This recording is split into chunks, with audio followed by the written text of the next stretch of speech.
আসলে কি ছিল একটু সব বিষয়টা বলবেন? এইটা বেসিক্যালি আজকে আপনারা দেখেছেন যে বাংলাদেশের সবগুলো প্রায় জাতীয় পত্রিকায় এই টুথপেস্টের যে মাইক্রো প্লাস্টিক পাওয়া গেছে এবং ম্যাক্সিমাম বাজারে যেগুলো প্লাস্টিক মানে টুথপেস্ট আছে তার প্রায় সবগুলোতেই এই মাইক্রো প্লাস্টিক এবং সেটার পরিমাণ অধিক। এবং মজার একটা জিনিস হচ্ছে যে আহ, যেগুলো ডাক্তার সাজেস্ট করে, আপনারা দাঁতের ডাক্তারের কাছে যখন যাবেন তখন ডাক্তার যে জিনিসটা যে পেস্টটা সাজেস্ট করে সেই পেস্টটাই বেশি মাইক্রোপ্লাস্টিক পাওয়া গেছে।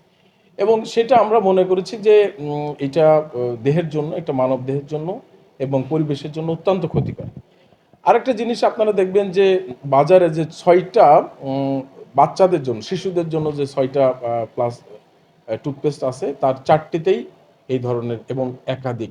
আমরা দেখেছি যে এখানে ২০ থেকে ৩২০টা পর্যন্ত একটা টুথপেস্টে মাইক্রোপ্লাস্টিক পাওয়া গেছে। তো দেখা যায় যে আমরা যখন জীবনের শুরু সকাল, সেই সকালেই আমরা প্রথম ব্রাশটা করি টুথপেস্ট দিয়ে, সেটাই খারাপ। এবং রাতের ঘুমটাও হয় আমাদের খারাপটা দিয়ে।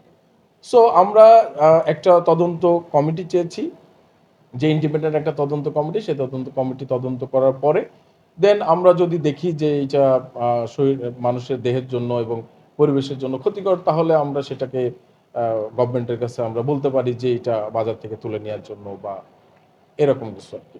কি তো কি চেয়েছেন? এইখানে বেসিক্যালি এখন আমরা একটা ইন্ডিপেন্ডেন্ট তদন্ত চেয়েছি, কারণ আরো অনেক কিছুই আছে।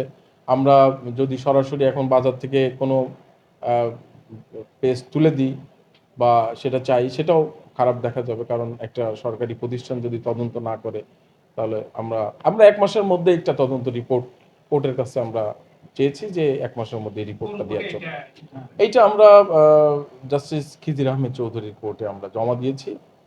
আশা করছি আগামীকালকে শুনানি। কোর্ট কিছু বলেছে কিনা এসব? না, কোর্ট এখনো কিছু বলে নাই। কোর্ট আমার মেনশন শুনে উনি জমা নিয়েছেন। আগামীকালকে হয়তো বা এটা